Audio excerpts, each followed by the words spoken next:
Hi, this is Mike Bachelder again with a 5-minute message. This week, instead of bringing a message, I'm going to give you an update on our son Michael.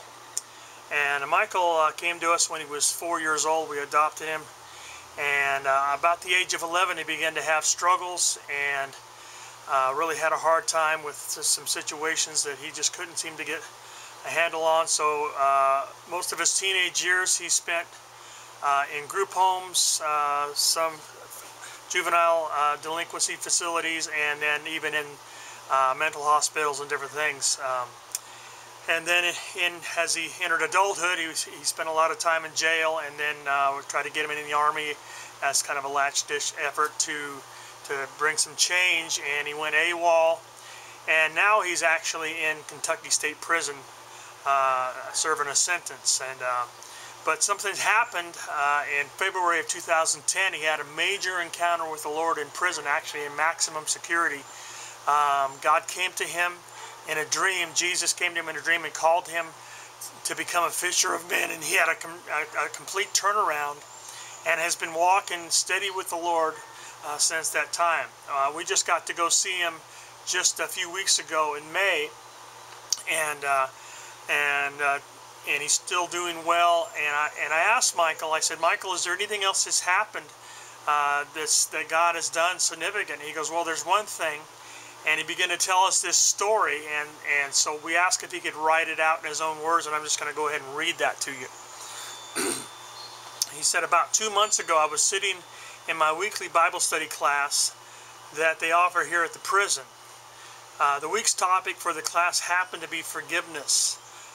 As I sat there listening, I looked over and saw a new guy sitting towards the back by himself. At first, I didn't think much about it, but during the class, I kept feeling something pushing me to look at the guy. So I kept sneaking peeks at him. I could tell he had something on his heart that needed to be brought out and talked about. I didn't know how I knew, but as I look back, I can tell you God was definitely guiding me to this man. So after the class was over, I got up and walked over to him. I sat next to him and told him that God had put it on my heart to ask him if he was okay and if he needed prayer for something. I asked him if there was anything he needed to forgive or be forgiven for. He just looked at me for a moment and then started to cry as he told me what he was in prison for. He told me that 3 years ago he had been driving drunk with his 17-year-old son in the car when he got in a bad wreck and ended up killing his son. And that ever since he's been killing himself over wondering if his son could forgive him for what happened. Right then I knew God had placed me in this man's life to help him know his son had forgiven him. So I asked him if he would allow me to do a forgiveness sit-in with him. I explained how I had gone through the same thing in my church in North Carolina in the healing rooms. He grasped my hand and said, please, I need to know that I am forgiven. So we bowed our heads and I asked God to open his heart and his soul so that through me he could find forgiveness from his son, and that he will know the truth and that his son has forgiven him and loves him so much. Then I stepped into first person, speaking as his son, and began to express forgiveness to him. When we got finished, he looked at me, and I could see it in his eyes that something in him had changed. Almost like a veil had been over his eyes and had now been removed, and he was seeing things in a whole new way.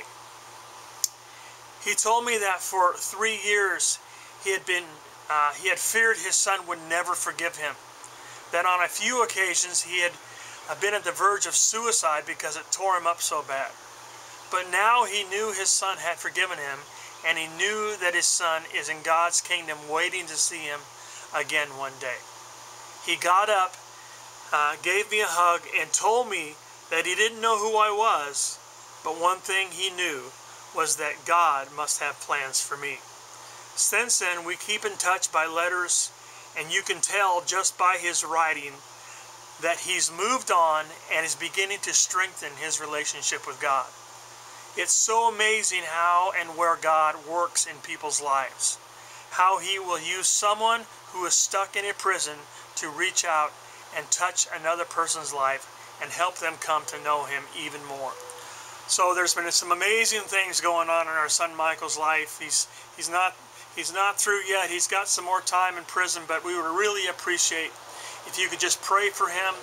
He has a hearing coming up in December to kind of hear what is going to be happening next for his sentence and everything, but we really appreciate your prayers for our son, and this is just a bit of an update, and I hope this has been a blessing to you. All right, bye now.